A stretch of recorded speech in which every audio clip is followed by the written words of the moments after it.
Magandang tanghali mga kabayan. Nandito po tayo ngayon sa San Jose, Cebu City. By the way mga kabayan, magko-comment po tayo ngayon tungkol dito sa China. Ang China mga kabayan na binaha, napakalaking baha mga kababayan. Kawawa naman ang mga tao doon.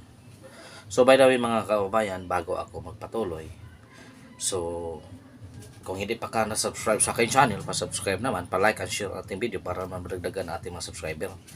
So kung mabigat man sa iyong kalooban mga kababayan sa pag-subscribe sa akin, like and share na rin sa aking video, then masayang-masaya ako dyan mga kababayan, at nagpapasalamat din ako sa inyo bilang pagpanood sa aking mga video. Sana masaya kayo sa ating mga tatalakayin tungkol sa China.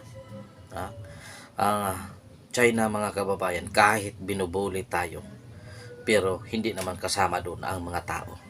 Kawawang kawawa talaga. Napakalaking baha.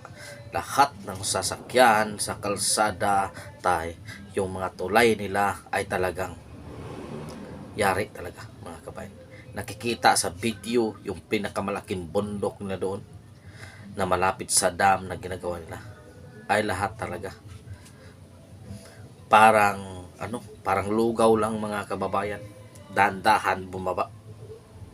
Tapos yung sapa, napakaraming mga debris mga kababayan. Bakit ito nangyayari? Ito ay kagagawa ng kalikasan. Kagagawan ng kalikasan. Kay gusto ng China sakupin ang lahat ng katubigan dito sa West Philippine Sea. Gusto nila sakupin ang katubigan dito sa West Philippine Sea. Ngayon, anong sabi ng Panginoon sa kanila? Nambubuli kayo ng kapwa ninyo tao. Gusto niyo sakupin ang West Philippine Sea. Ngayon, ibibigay ko sa inyo ang tubig, napakaling tubig na ipapasok ko sa buong syudad ninyo. O ngayon, nandoon. Kawawa, maraming mga bagay na hindi na kailan. Mga sasakyan parang parang plastic na lang. Lumulutang-lutang. Kawawa ang may-ari nito. Kawawa talaga. Binayaran mo, ito yung tapos mo bayaran, tapos mawawala lang sa yung pinaghirapan.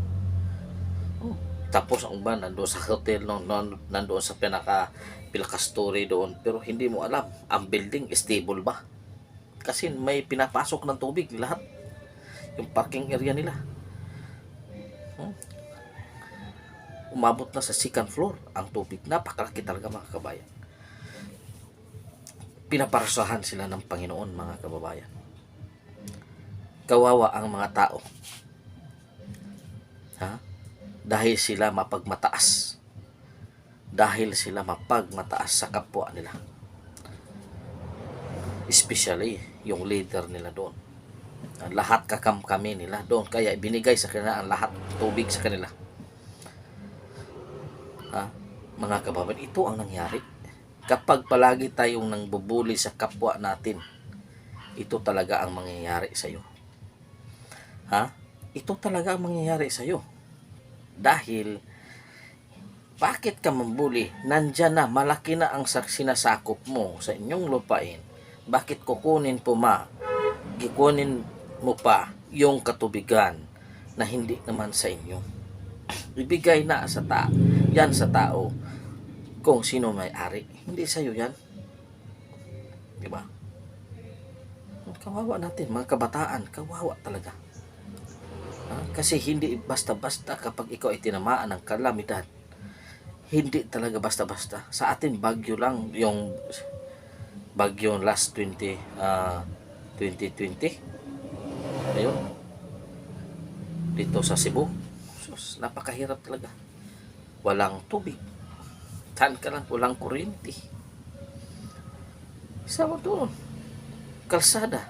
Yung mga relief goods na yung tray na nilalagyan ng mga relief goods, tinamaan din. Kaya hindi nakaabot sa destination nila. Ito mga kababayan ang mangyayari sa tao kapag palagi tayong mambubuli sa kapwa natin tao. Ito ang mangyayari.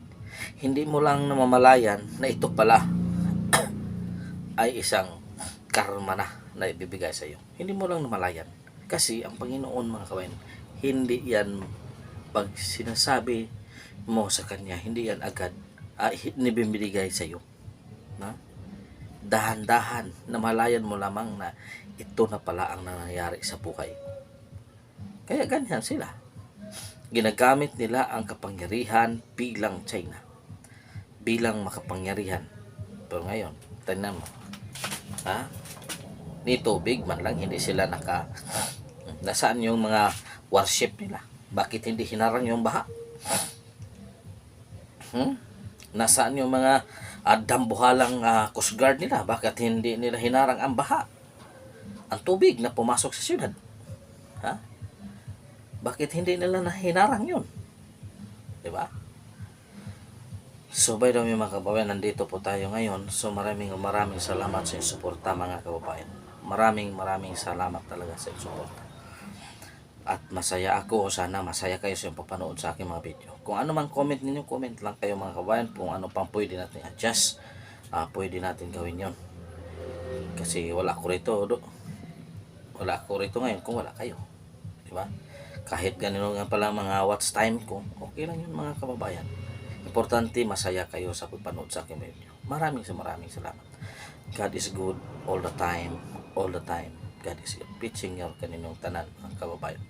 Maraming salamat mga kababayan.